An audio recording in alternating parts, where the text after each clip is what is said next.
Lokrashtra news network, जनसामान्यांचा बुलंद आवाज। Lokrashtra news, एक विचार समाज विकासाचा, वेगवान आढावा ताज्या घडामोडींचा, बातम्यांबरोबरच शेती, उद्योग, शिक्षण, साहित्य, कला, मनोरंजन आणि बरंच काही।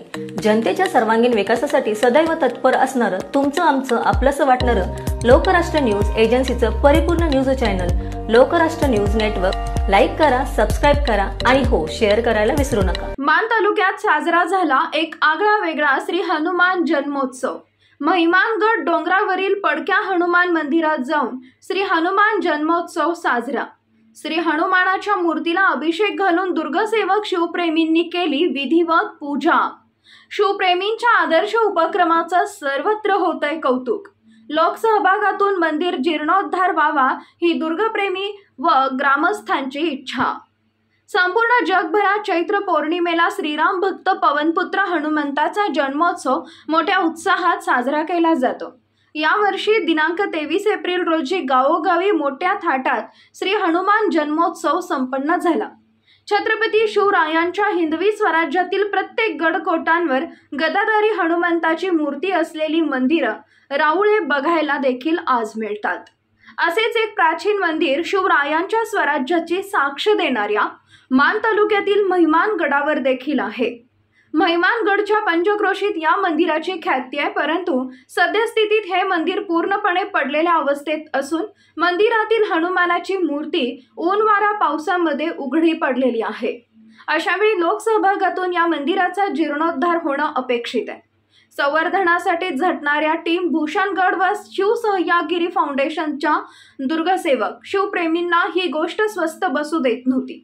अशा परिस्थितीत सर्व दुर्गसेवक शिवप्रेमींनी एकत्रित येऊन या प्राचीन श्री हनुमान मंदिराचा जीर्णोद्धार केला पाहिजे, यासाठी पावले उचलण्यास सुरुवात केली।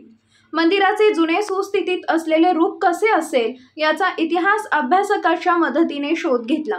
त्या रूपास तंतोतंत जुळणारा मंदिराचा आराखडा तयार करण्यात आला। मारुती रायाच्या साक्षीने मंदिर जीर्णोद्धाराचा संकल्प देखील घेण्यात आलाय। तरी सर्व समाज घटकांनी यामध्ये खारीचा वाटा उचलून हे कार्य पूर्णत्वास नेणं गरजेचं आहे। या चैत्र पौर्णिमेला म्हणजेच हनुमान जन्मोत्सवास दुर्ग संवर्धन करणाऱ्या दुर्गसेवकांनी, शिवप्रेमींनी तसेच ग्रामस्थांनी एकत्रित येऊन मारुती रायाची विधिवत पूजा केली। यावेळी मोहन तोडकर, भाऊ चव्हाण, अनिकेत पोवार, ओंकार गाढवे, अजिंक्य गडकरी, कल्पित गडकरी, साईराज माने उपस्थित होते। मंदिराचं काम पूर्णत्वास नेण्याचा निर्धार करून हनुमान जन्मोत्सव साजरा करण्यात आला। डॉक्टर विनोद खाडे, लोकराष्ट्र न्यूज, सातारा। किल्ले महिमानगड या ठिकाणी पुराणकालीन अखंड पाषाणमध्ये हनुमान मूर्ती आहे। त्या हनुमान मूर्तीचा शिव सह्याद्री प्रतिष्ठानाने महिमानगड गावातील ग्रामस्थ यांच्या वतीने हनुमान उत्सव साजरा करण्यात आलेला आहे। अभिषेक वगैरे करून आज जे हनुमान मंदिरचं जे पाठीमागे जे पडझड झालेले आहे त्याच्यावर पत्रा उडून गेलेला आहे। याच्या अगोदर फक्त 4 फूट भिंत चारी बाजूने होते। तो सर्वसाधारण 2015 त्या भिंती उंच करून त्याला आम्ही पत्रा शेड टाकलेलं होतं, लोखंडी कैची टाकून। सर्वसाधारणपणे मला वाटते 1.5-2 महिन्यापूर्वी जे वादळ आलं होतं त्या वादळामध्ये पत्रा उडून गेलेला, तो पत्रा समोर काढून ठेवलेला आहे, तो दिसतोच आहे। त्याच्यानंतर गेल्या आठवड्यामध्ये परत हवा सुटली, त्या हवेतून तो पत्रा उडून तटावून खाली गेलेला आहे।